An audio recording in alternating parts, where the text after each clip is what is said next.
Wake up! Get up from under your rock! The stock market's crushing it today. Which REIT stocks are benefiting? Find out next. Brandy has a ton of news. The election is behind us. Wait, save that headline for next week, week after. I don't know. We have multifamily finance, an interview with Conrad Madsen, industrial broker from Dallas, who founded a really impressive brokerage firm. You're going to like it. I love this intro. Crank it up. I have a new one in the works. Won't debut till next year. So POWER30 starts now.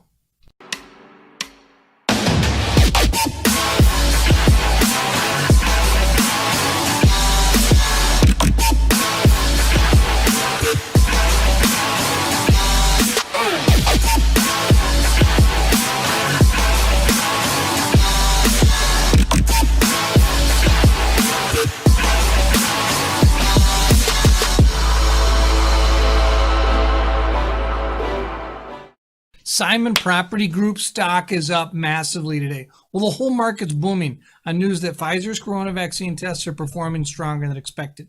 You heard it here first, people. Go back and watch the tape. Nostradamus has been telling you for weeks the vaccine trials are going well. I can also tell you there are companies closing in on Pfizer and Moderna with even better vaccines. The market is obviously thinking people will be flocking back to shopping malls after getting their shot in the arm. You get a shot in the arm, retail gets a shot in the arm. Hey, go Simon Property Group, up almost 30% today.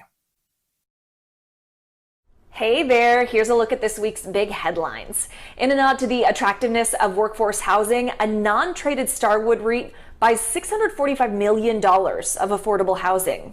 The trust, which is managed by Starwood REIT Advisors, has acquired two portfolios totaling more than 4,600 units in the Mid-Atlantic and Sunbelt regions. The company now has more than 34,000 affordable housing units owned or under contract, making it one of the nation's top 3 owners of that asset class.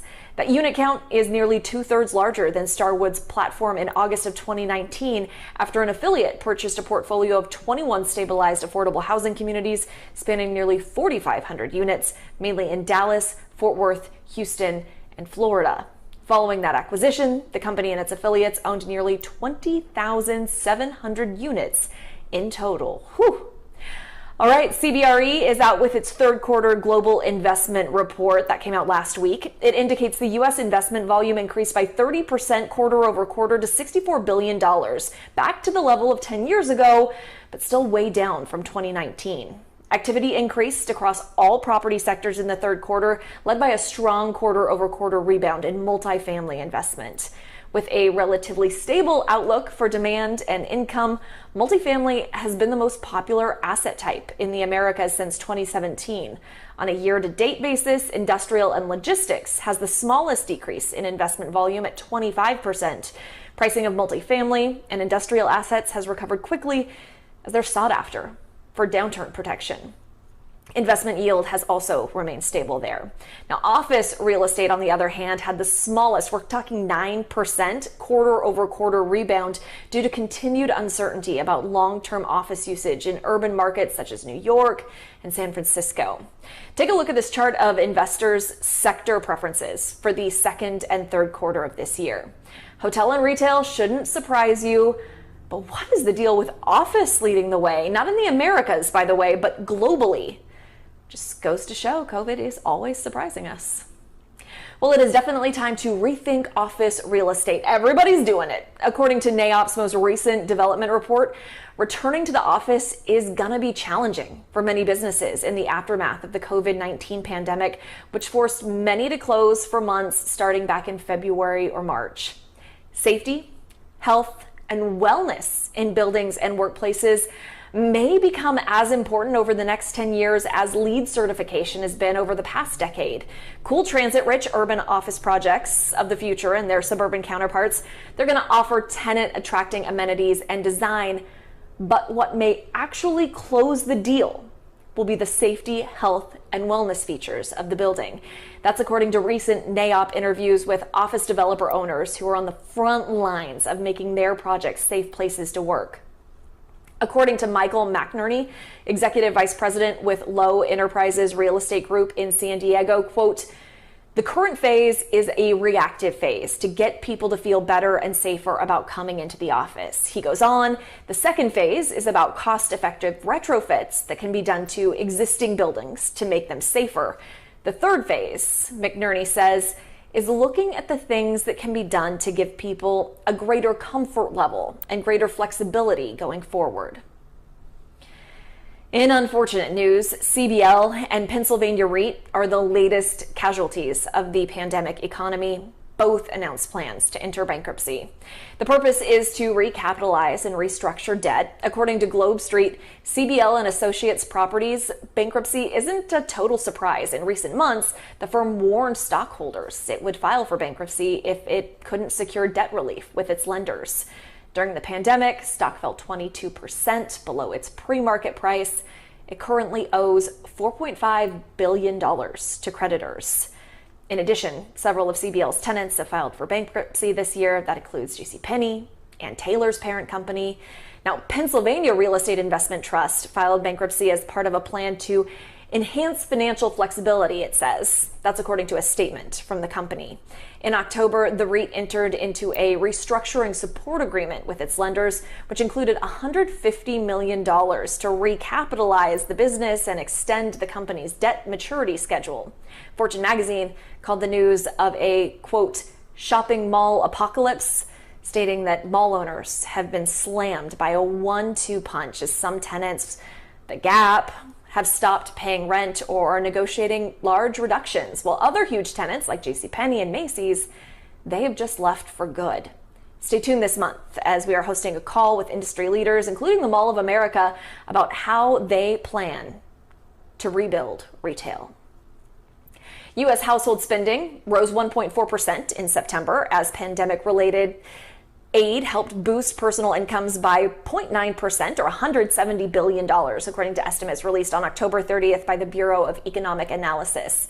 The value of retail sales is firmly above its pre-pandemic level as Americans shifted their spending away from services such as meals out and travel. Instead, they flocked to auto dealerships, home improvement centers, and online retailers. The constant deliveries of Amazon boxes on my doorstep is evidence of that. The economy added 638,000 jobs in October compared to the 530,000 economists expected. The resulting unemployment rate fell to 6.9% from 7.9%, according to data released by the Bureau of Labor Statistics. Now, unfortunately, another 751,000 Americans claimed first-time jobless benefits last week on a seasonally adjusted basis. That's down slightly from the prior week. But we're not seeing the type of recovery we need to get commercial real estate fully back on track. Could be because seasonal retail hiring is not giving us the boost we were expecting.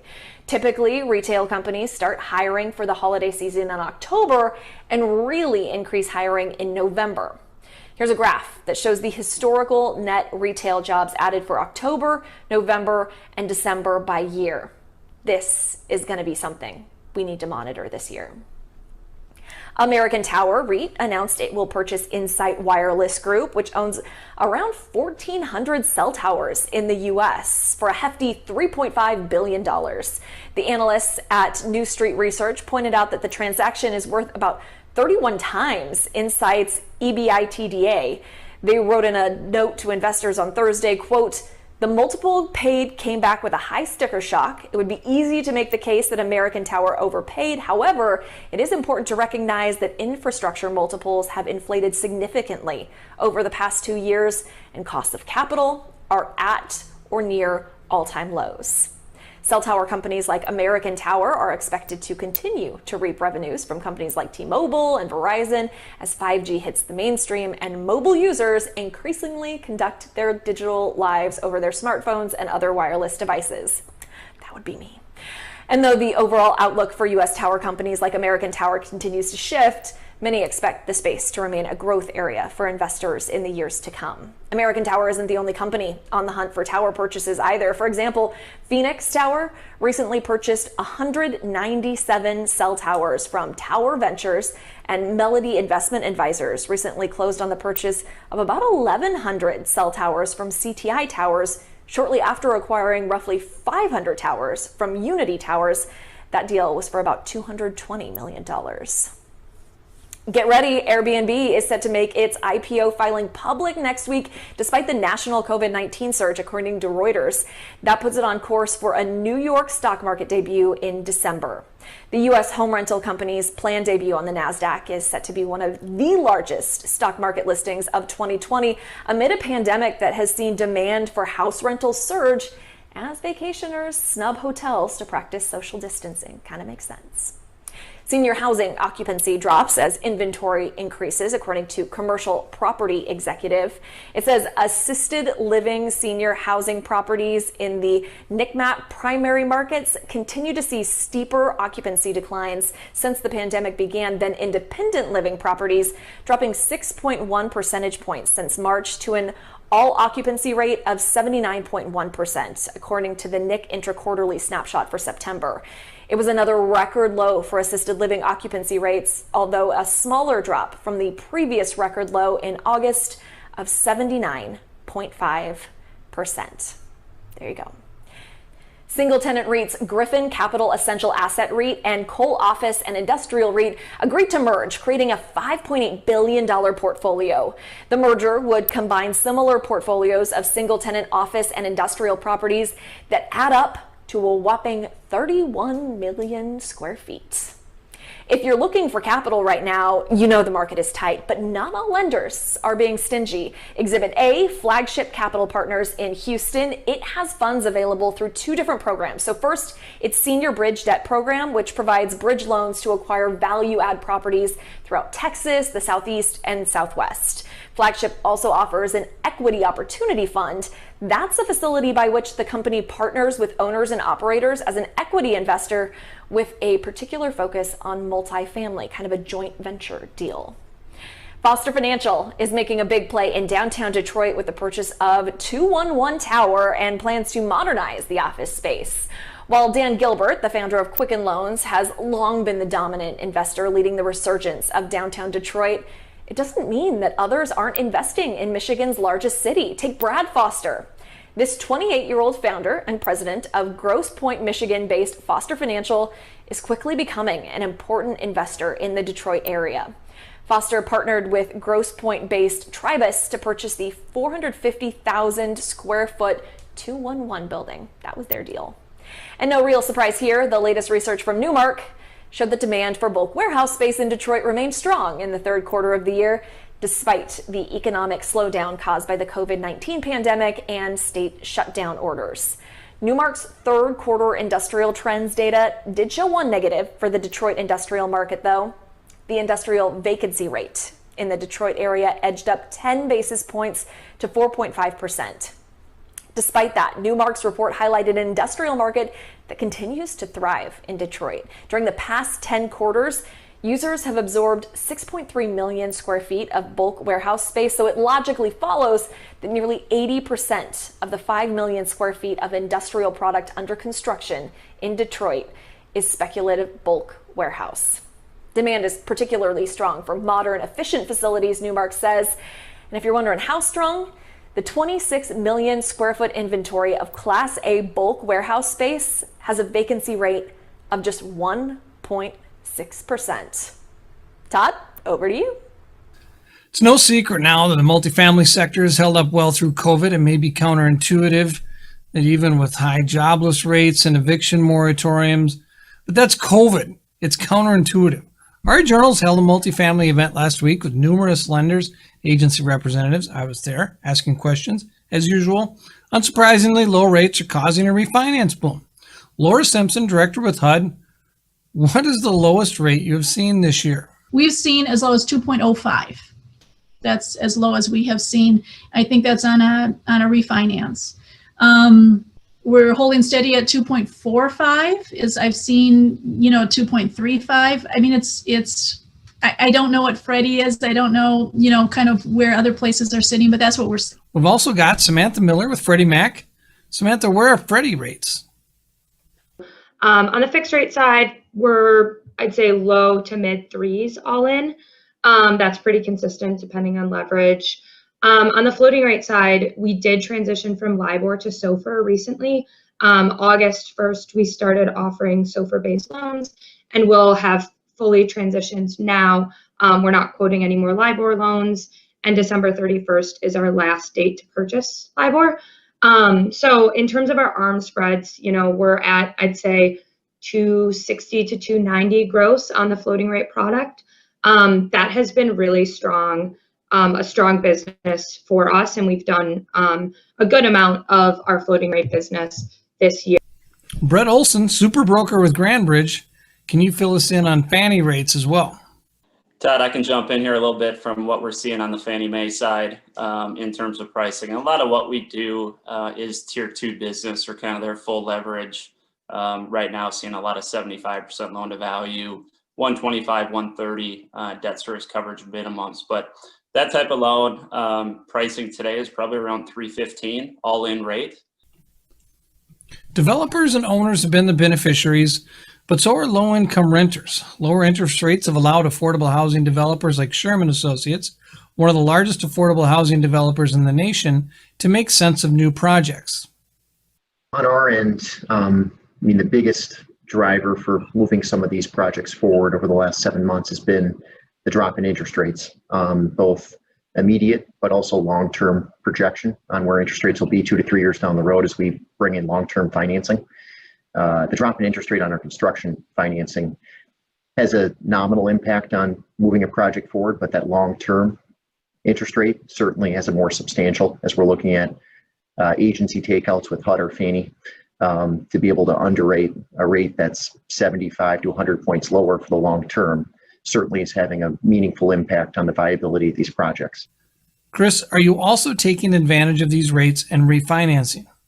So for the last 8 months of the roller coaster we've been on, one of our big focuses has been refinancing existing debt. And during that 8-month period, we've refinanced about half of our portfolio debt using a variety of tools. And as you noted, one of those tools has been HUD insured financing, where we may have a 8 or 9 or 10% prepayment penalty.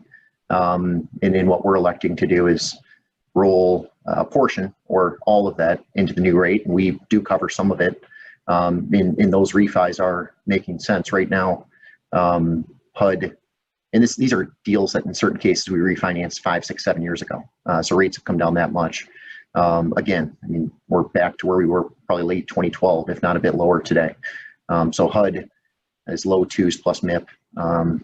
And we're looking to refinance a few deals here over the next 6 months and roll prepays into the new rate to get them down into the 2s.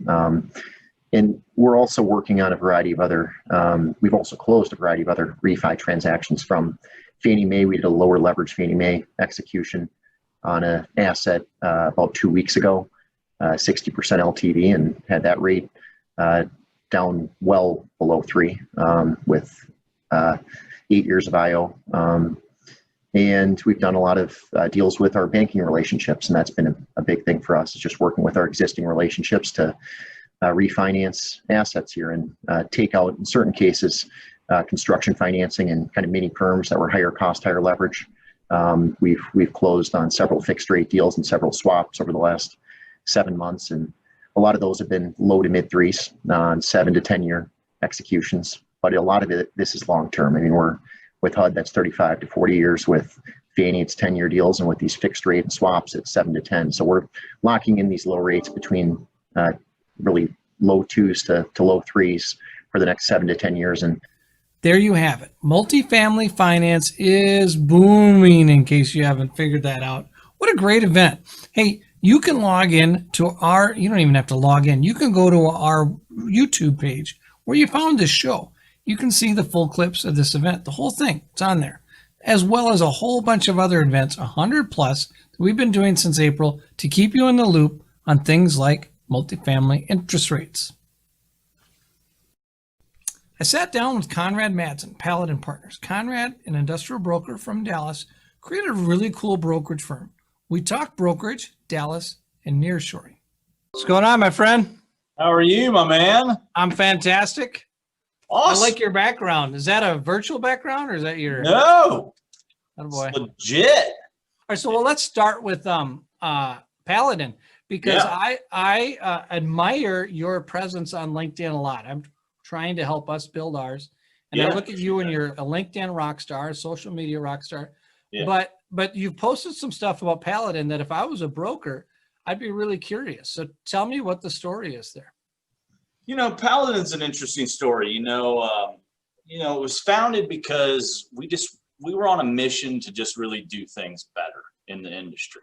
And we all came from either local or regional or national firms. And, I think when you come from those places, you take little pieces of what all those different places do right and what they do wrong, And so what we tried to do was really take all those and put all the best practices together, but mainly focused around really the culture,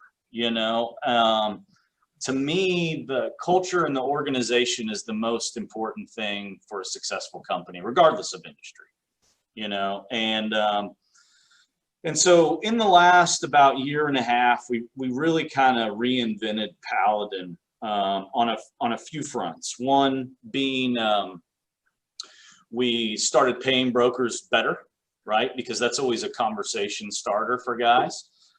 Two, we're also opening up the equity kitty because to me, the best firm I was ever associated with was my first firm, which was an NAI affiliate that was eventually acquired by Transwestern. And you had 20 partners in that firm, 10 in Dallas, 10 in Fort Worth. And when you have that environment of people with actually equity in something, you have everybody rowing the boat the same direction. And you're inspired to recruit, grow young talent, root for your neighbor, collaborate, all those things, because at the end of the day, your name's on the line, and you have interest in something. And so, that's what we kind of started doing on the front end. But what I'm most passionate about is really our give back platform. And next week, we're going to be sending out our invitations. Here in Texas, we're open for business and restaurants are open again. And, we're going to have a Christmas gala, and it's going to be basically a Christmas give back gala where we're taking, two of our biggest charities are going to be there and speak about them. And then we're going to be, donating the percentage of our fees back to them that we've earned through 2020, and ultimately this world is all about how you impact other people's lives, and especially in a positive manner.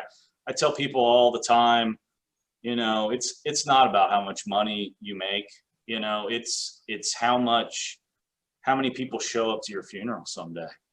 One of the charities I'm actively involved in is called Team Luke, Hope for the Minds. And that was a lot of the inspiration behind the Give Back platform, but also I've spent a lot of time at Hillwood's offices, and Hillwood is Ross Perot's company. And I was fortunate enough to be at their broker trip last summer up in Colorado Springs. And at the dinner on Saturday night, Ross Perot Jr. got up and talked about his dad. His dad had just passed away about 3 weeks earlier. And he told a lot of stories about his dad and how his dad had impacted a lot of other people's lives, and just went on and on and on about that. And I've always seen that in the culture of the people that work at Hillwood. They knew they had a greater cause, because of the leader in Ross. And I just looked up after that night just going, boy, I haven't done really anything on this planet other than I've made a great life for my family, but I haven't impacted enough other people. Well, I love the Paladin story, but let's talk Dallas Fort Worth. Well, let's talk industrial then, right? So yeah, sure. It's going bananas. Am I wrong? Yeah. No, it's crazy.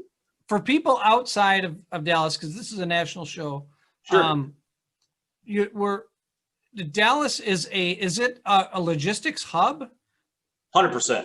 That's what I thought. So it's San Antonio, Austin, stuff's passing them up and coming up to Dallas, and that's your hub kind of for that Central Texas, Northern Texas. So here's how it mainly works is you got the port in LA, gets put on a rail line, and it goes all the way to the intermodals, so everything from from the Far East comes into the ports of LA, Long Beach, and then into the intermodal yards here in Dallas-Fort Worth. And we're central to really this whole southwestern region.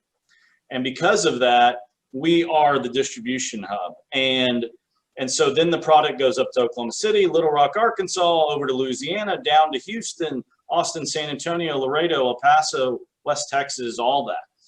Then you also have the Mexican contingent. So you come up through Laredo or basically McAllen, where I grew up, and all the maquiladora business that's along the border or goods that are from interior Mexico are coming up those two major interstates, and they're coming up to Dallas-Fort Worth, where typically their distribution center is located. And again, then it's going on from there. You know, what's interesting is Houston almost is the same size as Dallas population-wise, but Dallas is approaching 1 billion square feet of inventory on the ground right now. And Houston, here they are, a port city, only has 600 million. So we're almost twice as large as Houston with the same employment base. So when you factor all those, the airport, the central location, I-20, I-35, we are the hub of the Southwest, just like LA's on the West Coast, Chicago in the Midwest, and New York, New Jersey on the East Coast, and then Atlanta for the Southeast. That's just how kind of the distribution network works. Dallas-Fort Worth, 6%, plus or minus, okay? Normal times used to be, good times used to be 8 to 9%, so we've come down from there. Bad times, it got, 2009, we got up to around 11%. Dallas has available land, unlike a lot of places that are landlocked. So what's happening now is we're honestly almost running out of land in what we call infill now. And so now guys are even going out farther. But the good news is we're not restricted by mountains, lakes, rivers. We can continue building and going as far out. And when you look at, why I'm so bullish on Dallas-Fort Worth is one, every week you guys read about some new corporate relocation from California. Right. And a lot of Teslas coming your way. Yeah, and so all those guys that are going to support Tesla, they're going to put their distribution center most likely here in the DFW area because it's only 2 hours down there, Oh, I just mean the executives come into town with their Tesla with California plates, and all of a sudden they're going to go buy a six-shooter for the sidearm, and they're going to be That's right. Texans. That'll be fun to watch. So we have all this corporate relocation. I think the cost of doing business is so much more attractive in Texas. Low income, no state income tax, cost of living's low, all those when you look at what kind of home you can get here for the equivalent over in California, it makes people's minds blow up, it's unbelievable. And so when you factor, lower regulations on companies and just ease of doing business and all those things, the relocation is going to continue to come. And everybody likes to talk about the big ones like Toyota, Mass Mutual, all the big one, Liberty Mutual, I should say, all these big ones, but really it's all the tertiary and secondary companies that support those companies. And so then those people come, and take up industrial space and office space and all those things. And so, then you factor on just what we've talked about before, the onshoring / nearshoring. Well, if you're nearshoring, you're going to go down to Mexico because now when you factor in the cost of labor that's risen in China over the last 10 years and you add the logistics cost, it's almost even with Mexico now.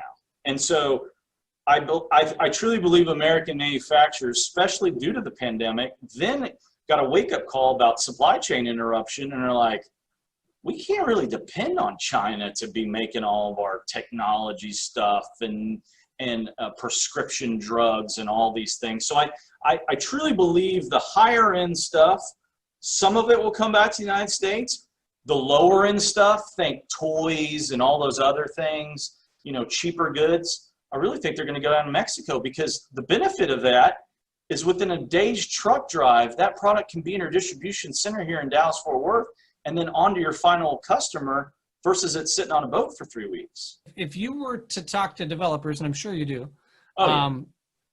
What are they building just 5% office, As many dock doors as possible. That's what's going on right now. No manufacturing. Let's just put up the boxes. And Yeah, well, I mean, the manufacturers, you know, even if you don't need the dock doors, you know, they need big blocks of space, you know, and they're building the buildings pretty flexible where a manufacturer could have raw goods come in one side and then you could cross dock it and have finished goods come out the other side, right? And a lot of these buildings are built where you can cut them down to, you know, 250,000 square feet, you know, in a scenario like that, and it works. And so, you know, but most of them are the big 500,000 to 1 million square footers, but then they're also building a lot of shallow bay stuff, you know, a 250,000 square foot building that's maybe a front park rear load where you're cutting down the spaces to, you know, 30,000 square feet, because it's what I just told you earlier about the secondary and tertiary companies that come in to support those big ones. They need the smaller spaces. So you got to have a combination. It's not just the mega REITs coming in. No, it's just not the mega. Well, it's not just the. It is a lot of the mega REITs, but there are some local players. But they're targeting every aspect, you know, from the smaller users to the big box. Now, different submarkets are a little bit different. Like DFW Airport, you can buy that rear. You can build that rear load product all day long, and you're going to lease it overnight. There's some other areas of the city you wouldn't build that. Interesting. Well, that makes sense, right? It's going to go where it's supposed to go. Sure. So I'm going to compare and contrast that to the Midwest, Ohio, Indiana, Chicago, where one of the questions they're asking there is, we've got new distribution centers coming in. We don't have enough workers. We don't have enough employees to do that work. Yeah. Is that an issue in your area? Oh, labor's tight everywhere, Todd. I mean, I think, you know, labor is the most crucial part of most companies' searches. And it definitely drives manufacturing, particularly because of the headcount that you have in manufacturing, to certain areas of the city that, you know, have a more concentrated blue collar workforce in those areas, you know, that take those manufacturing type jobs. And so I think, you know, these companies are learning that they've got to pay well, they've got to offer benefits, you know, they've got to do things to retain folks. Now, here's one interesting thing that I think's happened, though. 2 or 3 years ago, every tenant would tell me that I represented, I don't want to be next door or close to Amazon. Okay? Because Amazon pays more. Okay? Oh. All right? Okay. But, and so they were worried about Amazon stealing all their employees. But what I've found out in talking to folks and in my research is people aren't as scared of Amazon as they used to, because here's what happens. People go into work for Amazon, they get that extra $1 an hour that they are not getting at their old firm. But when you talk to the people at Amazon, the culture's not great and they work them really, really hard. And so they stay there 6 or 12 months and they go, this extra $1 isn't worth my lifestyle. I want to talk about Mexico a little bit, because if I'm Blackstone and I have all the money in the world and I start to think, okay, nearshoring has legs. Right. How does Mexico, you lived on the border, how does it compare to China? Is the workforce the type of workforce that's ready to take on this work? Because I can tell you, living in the northern United States, we get mixed reviews about Mexico and what's going on. Yeah, you know, the big mixed review on Mexico is the safety issue, right? I mean, the cartel problem that they have along the border. Here's what I do know, is almost every one of those business parks is about half a mile from the International Bridge, right? So you're not having to go, even as American, you're crossing over, you're going almost immediately into that business park. You're not having to get into the deal with the riffraff. Plus, also, the cartel really doesn't want attention. So the last thing they want to do is mess around with all these Fortune 500 companies or what have you that have operations over there. Is the workforce there? Absolutely. I mean, I have been in the plants. I mean, they run 24/6, 24/7, 3 shifts. the labor's there and it's pretty skilled. What's along the border right now is actually a lot of automotive parts. You'd be shocked, but it's a very heavy automotive part area to service. We got GM's plant right here in Arlington, which builds every Tahoe and Escalade and Denali in the country, and the other factories. You got Toyota down in San Antonio building trucks and all these other things. And so a lot of it's those, OEM and aftermarket auto parts that are built along the border. So, and then as that's going to expand if nearshoring is what we think it's going to be. All right, Awesome. buddy. Hey, Have a fantastic. great weekend, Yeah, you too. All Okay, right, thank buddy. you for your time. Take care, Todd. You can catch that full interview on Spotify by the end of the week. We get a little into politics, but who can help it? It's everywhere. Hey, thanks everyone for another fun show. See you next week. I'm out of here.